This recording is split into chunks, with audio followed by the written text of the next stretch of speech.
Good afternoon, Gunnar. I just asked this to Quinn earlier. Would love your perspective.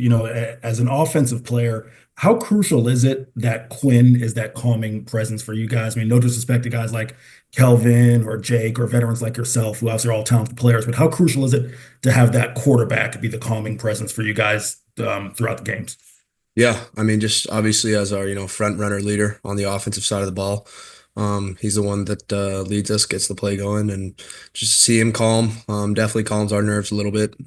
Just as we're driving, if things aren't going well, if things are good, he keeps us in a good headspace. If things might not be going too good, keep going three and out, keeps us in a good headspace. Just keeps encouraging us. So obviously, yeah, very effective to have him on our side.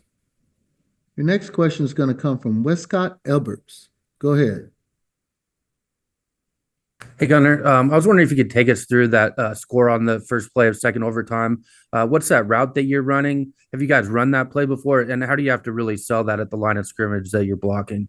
Yeah, we run a lot of slider and I guess gap area protection. So we ran it last year against Iowa State, and I scored on the same play. But essentially, I fake that I'm sliding down in protection and then leak out the back door. It's been pretty effective. And, the National Football League this year and a lot of other colleges, I think Boise State ran a version of it against Penn State. So, we knew it was going to be a good call. It's been in the entire season. I think we tried to run it against Michigan and got shot down.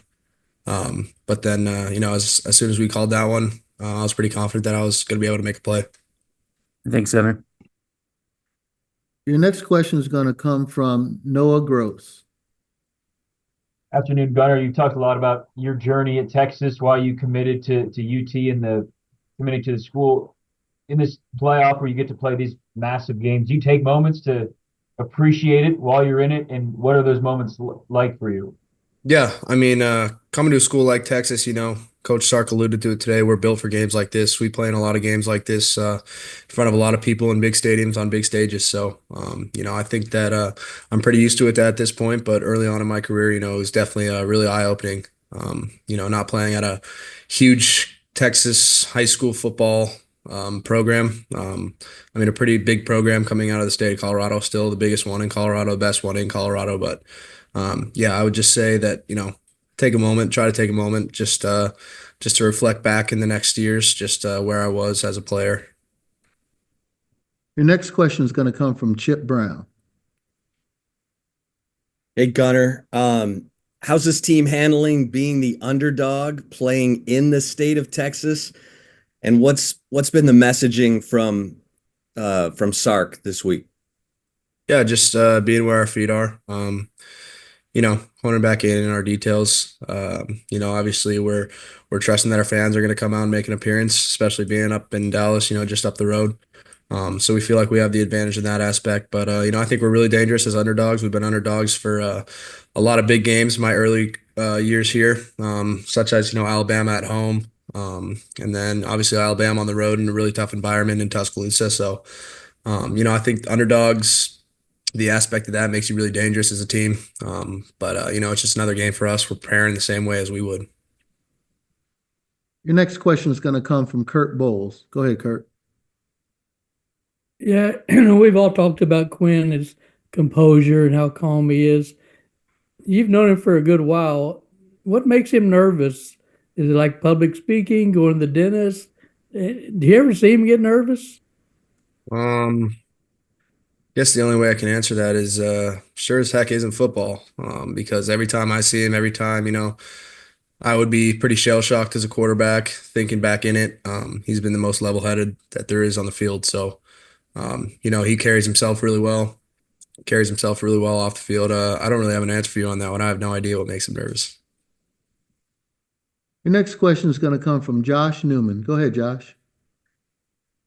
Hey Gunner, as your time in Texas starts to come to an end here, is there something to be said for the fact that you are leaving this program in a much better place than when you showed up?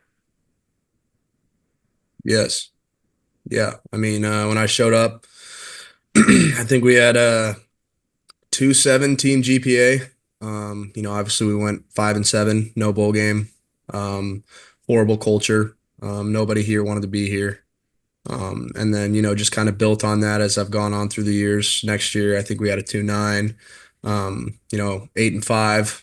lose the bowl game, however many draft picks, and then the next year, 11-2 or whatever it was, get to the biggest stage, however many draft picks, maybe 3.0 GPA, team GPA. And now this year, obviously being where we are, I think we have a 3.2 team GPA. Culture's stronger than it's ever been. And coming down the way, who knows how many draft picks. So obviously Coach Sark and the rest of the coaching staff has done a spectacular job setting the standard for this team. And just this team buying into that standard and setting the groundwork and building upon itself each year. Your next question is going to come from Terry Middleton. Gunnar, good afternoon. So I'm just curious, you're known as Mr. Reliable, right? They always find you maybe when the run's not happening or the passes aren't dropping. Let's get it to Gunnar, you score a touchdown or make yardage. So I'm curious, as the game is going on, are you communicating with either Quinn or Sark that says, hey, I think I'm open here. You might want to, look at this coverage that I'm getting because I think I can make a difference? Or is it something that's pre-scripted and they're going to go to you when they need to? A little bit of both. It's not so much as they're going to go to me when they need me, but I think you put the ball in your best opportunity to win, the best player's hands when you need it the most. And we have a lot of really good players. There's not, one or two that are just the best players. So I think that's the diversity of our team, of our offense. We got a lot of explosiveness. But yeah, no, I mean, it's a little bit pre-scripted, but it's just the flow of the game.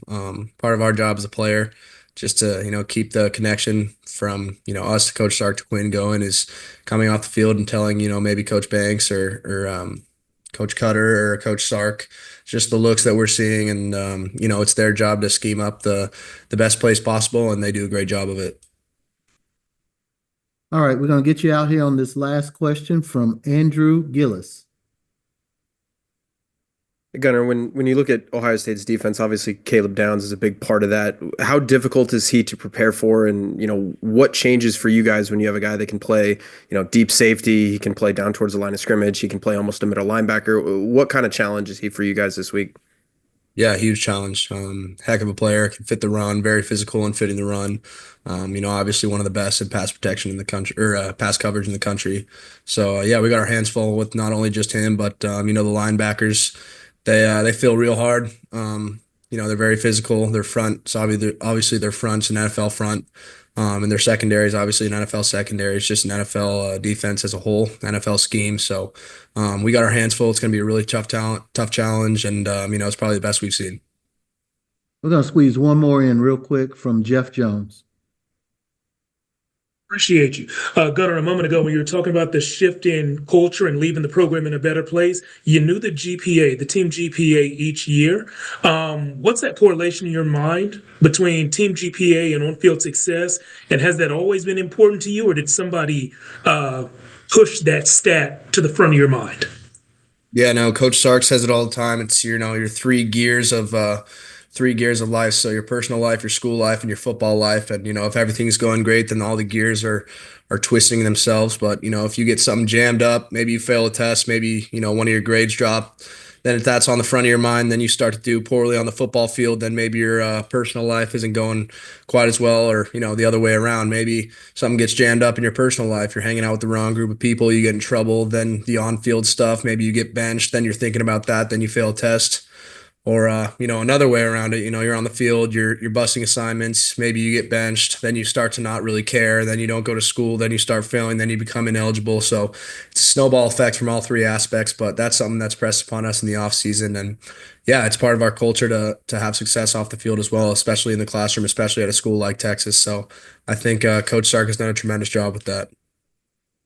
Gunnar, thanks for joining us today. Thank you very much.